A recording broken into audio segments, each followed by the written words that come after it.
Welcome back to Walsh Gymnasium here on this Thursday evening as Villanova defeats Seton Hall by a final score of 82-52. The Wildcats conclude the regular season here tonight against the Pirates, and Villanova seemingly, of course, going to get ready for the Big East tournament, but in a very good spot for March Madness. Glad to be joined by Coach Denise Dillon, Ryan Scanlon with me to my left as well.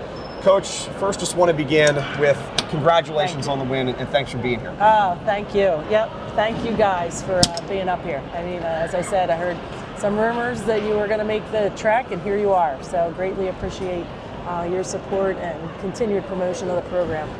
Well, excited to be here, Coach, indeed. And just really want to begin with Jasmine Bosco. Yes. 28 points, 11 for 20 from the field.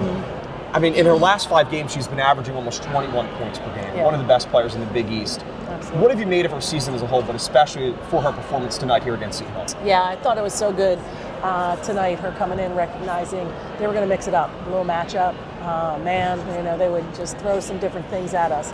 And I think when Jazz is locked in and poised, playing at her pace, finding open people, I mean, you talk about the points she scored, but what she ended up with 8 steals on the night, 7 assists. I mean, that's a stat 5 filler rebounds. right there. 5 rebounds. So she's playing some really good basketball. I think we keep saying it, you know, each individual getting better as we go along, and still looking to put together those 4 solid quarters. Now, I have to ask you, did you think about leaving her in, right? I mean, 3 points away from that career high. Is that something you know about as a coach? No, I mean, I saw that she was knocking on 30, but you don't realize what that career high is. And the way I see it, we're going to be have Jazz around here for a long time. So she's going to have plenty of opportunities to knock some of those shots down and break some of those records. But she did, you know, you're in a situation, you got to get other players comfortable and ready, and she was more than happy to see others getting out there and doing some things.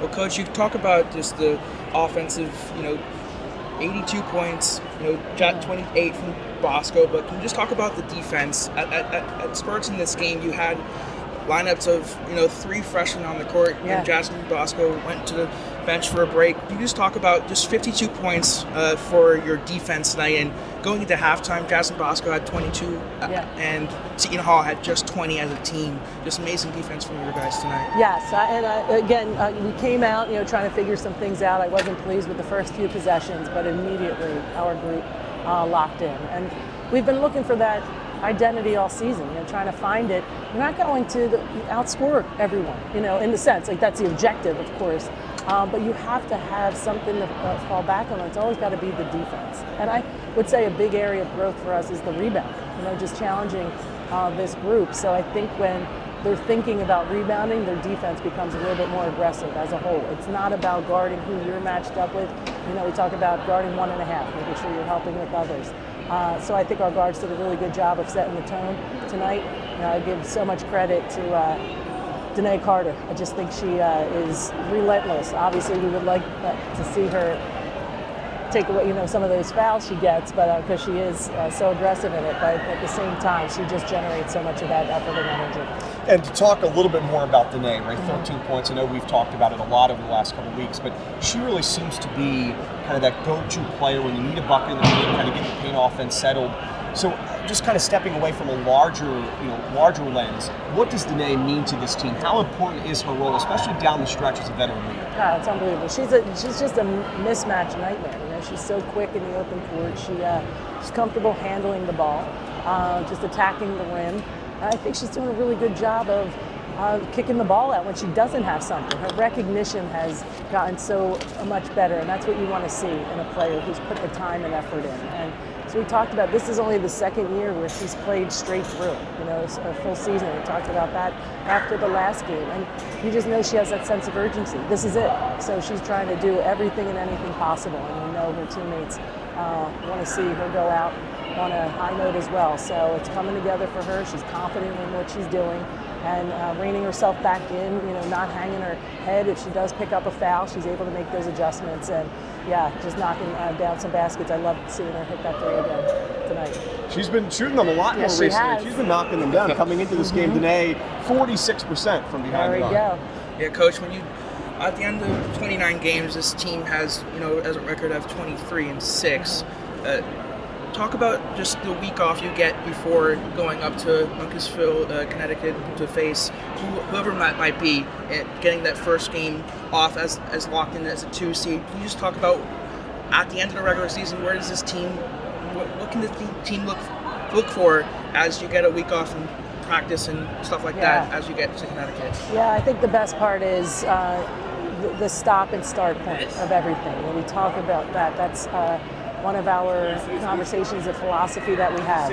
Preseason training, there's always a start date, and there's always a stop date. We want them to know what they're working towards and when it ends, and then how you're generating that effort and energy getting into the season, and that's right where we are now. So we finished the regular season. Ends today, 2/26, Brooke Mullen's birthday, mind you, so happy birthday to Brooke.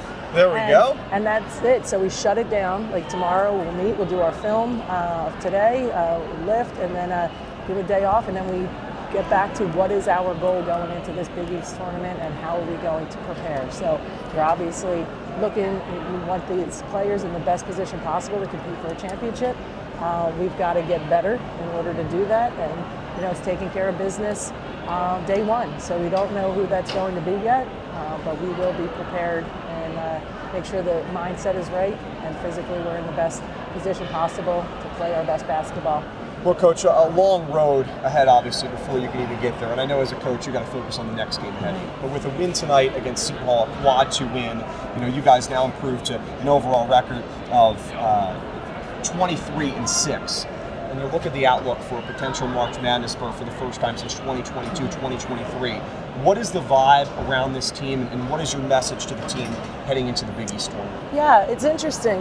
I'm sure they're having the conversation, but it's not something that we had talked about. Obviously, yes, March Madness is the goal for a team. As we talked in the beginning of the year, it's the goal for every team. There's 360-some teams out there. That's what they all want, and it doesn't happen like that. So putting yourself in the best position possible. I think our non-conference schedule certainly did that. Were we happy with how we started? No. But then we figured, we had to regenerate some effort and energy and get back on course, and we did that. I think the West Virginia game was a big turning point for us, and it just showed what we were capable of and gave the players the understanding of what we can do if we continue to go. So Big East play, we put ourselves in a great position. There's always games you'd like to get back, but if you can put together a couple wins in a row, then it makes up for some of those losses. So with us being 23-6, that we have done our work here in this regular season, finished second behind the number 1 team in the country. Gave you kind of good battle at the fin. And we did. We battled. We got better than we were the first time against them, and that's what you want. You want to be better each time you face the best. If you want to beat the best, you got to compete against the best and work every day like you're preparing for them. Well, it's a great mentality to have, Coach. And just a quick note for you before we let you go. Bryn McCary homecoming. Yes. What did that mean to her and the team tonight? You still see our family and friends out here. A nice crowd here, which is great. And you can see it. She was excited. And I think it was a must. Bryn is a warrior. She just works really hard for us. Some of her numbers weren't showing what her ability is. She wasn't happy with last couple games. Some shots being short, but it's always nice when you can come back and you have your fans, high school. There are a lot of young fans of hers here, and then her family. So it's exactly what she needed to finish this regular season going into Big East play.